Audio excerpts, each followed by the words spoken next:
Bonjour et bienvenue dans ce nouvel épisode du Chaudron de l'Ermite.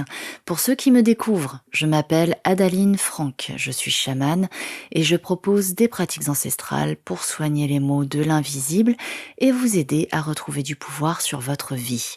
Vous pouvez me retrouver sur Instagram et YouTube sous le nom de The Hermit Witch Mama ou visiter directement mon site internet pour prendre rendez-vous.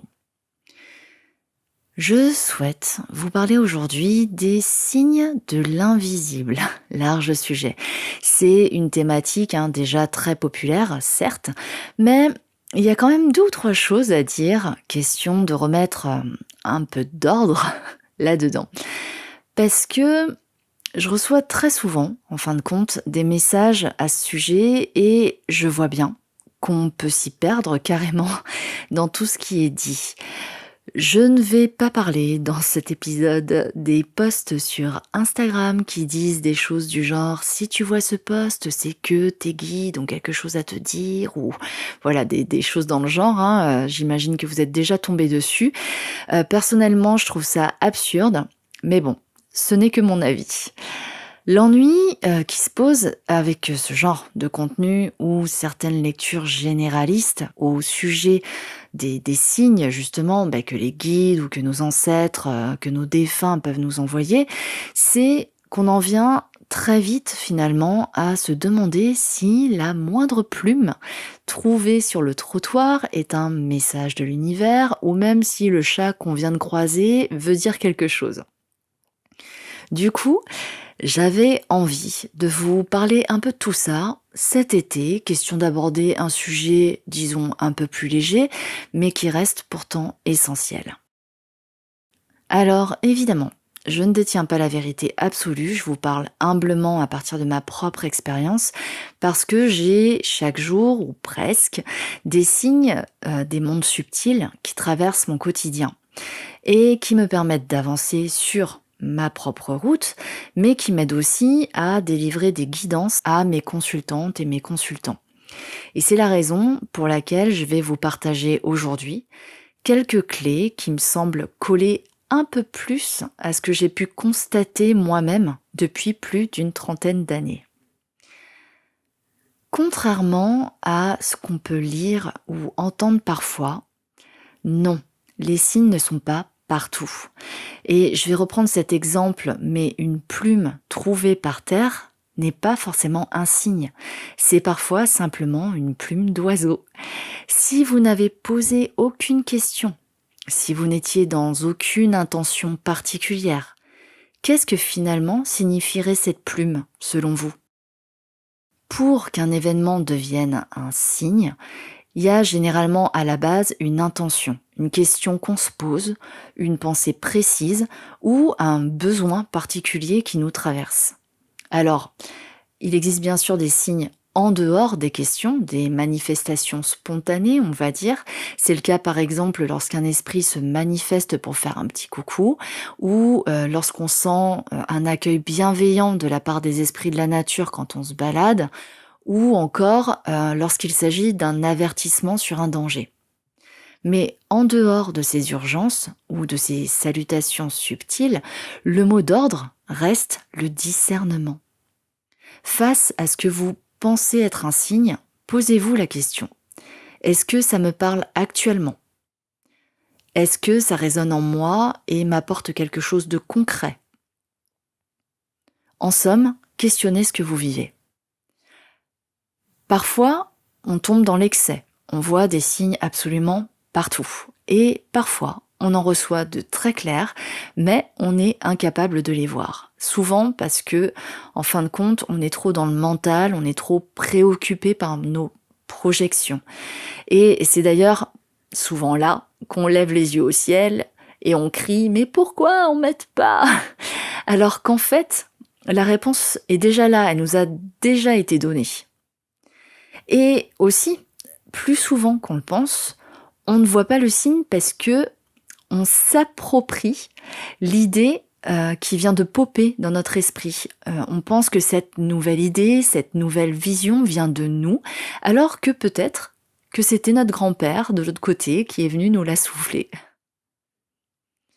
Alors, Comment se manifestent les signes? Je pense que le mieux, c'est de vous donner quelques exemples concrets. Imaginez que vous vous posez une question qui vous bloque depuis un petit moment, ou vous vivez un grand moment de doute. Dans les jours qui suivent, quelqu'un peut vous dire exactement ce que vous aviez besoin d'entendre, sans même que vous ayez eu besoin de lui demander. Vous pouvez aussi capter une phrase, une discussion que vous n'attendiez pas ou plus, et qui vient résonner en vous véritablement au bon moment, qui vous fait du bien. Ou encore, vous vivez, disons, quelque chose de précis qui déclenche une prise de conscience immédiate, qui vous fait comprendre en fait, qui vous fait comprendre la situation au-delà de ce que vous aviez imaginé. Et d'autres fois, ces réponses vous sont données, et ça c'est un peu mieux connu, par ce que le psychiatre Carl Gustav Jung appelait des synchronicités. C'est le lien direct et porteur de sens entre ce que vous vivez intérieurement et un événement extérieur, sans qu'il y ait de cause logique. Un exemple de synchronicité affective. Vous pensez à une personne disparue qui vous était chère, et elle vous manque. Et soudain, vous entendez à la radio une musique qu'elle aimait particulièrement. Ou sinon, vous voyez apparaître son prénom à la télévision ou sur un panneau publicitaire ou même dans un livre. Vous pouvez aussi tomber par hasard sur un objet qui vous ramène complètement à elle. Et en fait, c'est sa façon à elle de vous dire qu'elle est toujours là, à vos côtés. Maintenant, un exemple de synchronicité décisionnelle. Vous cherchez une confirmation pour un choix de vie important. Si vous êtes sur la bonne route, vous allez constater que vos démarches sont fluides. Tout est facilité. Les portes s'ouvrent comme par magie et vous recevez même parfois un coup de pouce complètement inattendu. Sur le plan physiologique et énergétique, vous sentez aussi que quelque chose se délie, se déploie à l'intérieur. Vous ressentez une grande ouverture. En général, quand vous êtes aligné, le vivant répond par l'ouverture. Et en parlant du vivant, l'invisible utilise tous les canaux. Il faut savoir que vous pouvez voir un animal apparaître pile au moment où vous allez hésiter sur une marche à suivre, par exemple. Il vient en fait vous présenter sa médecine, son énergie qui lui est propre pour vous aider, pour vous guider.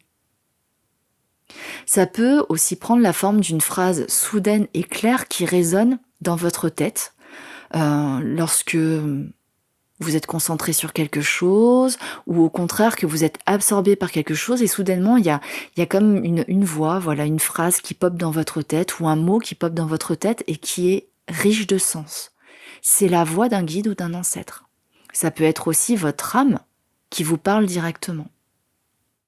Vous pouvez aussi vous sentir attiré d'un coup par un livre, un film, et vous allez y trouver précisément la réponse que vous attendiez.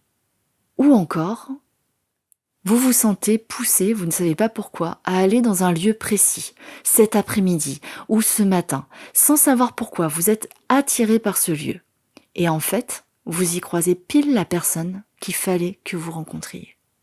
L'idée du signe est magnifique, mais elle demande de l'écoute, de l'observation et aussi la reconnaissance de ce qui est.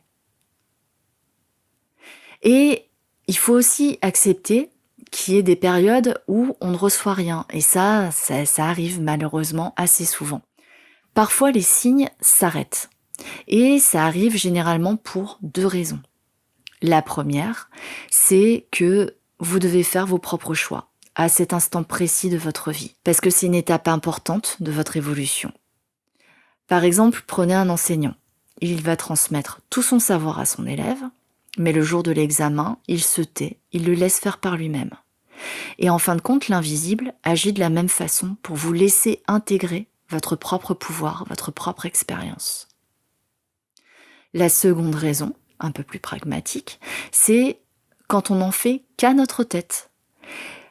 Si vous demandez 3 fois, par exemple, une confirmation, et que vous recevez 3 fois le même signe, mais que ça ne vous convient pas ou que vous choisissez, plus ou moins délibérément, de l'ignorer parce que vous avez peur ou parce que vous vous entêtez ou parce que vous faites juste pas attention, l'invisible se met en pause, en quelque sorte. Les guides s'arrêtent de parler jusqu'à ce que vous soyez de nouveau véritablement ouvert à la communication, à l'échange, disposé en somme. Profitez de cet été où le rythme des choses ralentit généralement pour vous exercer. Posez vos questions en conscience. Contactez vos proches de l'autre côté, contactez vos guides et apprenez à observer comment ils vous répondent. Allez aussi en nature et tentez de décoder son langage. Laissez un peu vos cartes, vos tarots, vos pendules pendant quelques temps. Essayez plutôt de vous connecter directement au vivant pour observer comment les signes se manifestent dans la matière. Levez les yeux, imprégnez-vous de ce qui vous entoure, parce que les signes ne sont pas sur l'écran de votre téléphone, ils sont en fait tout autour de vous. Dans la présence par exemple d'un bébé qu'on vous confie, qui vous demande d'ancrer votre attention dans l'instant présent et d'apprécier les bienfaits du soin à l'autre. Dans ce chien qui s'approche spontanément pour jouer alors que vous étiez perdu dans des pensées sombres. Ou même encore dans cette bourrasque de vent soudaine qui vous fait lever le nez et vous arrête et vous empêche de traverser la rue au mauvais moment. Ouvrez l'œil, ouvrez le cœur surtout. Je vous souhaite un bel été à l'écoute du subtil. Je vous dis à très bientôt et en attendant, soyez sages.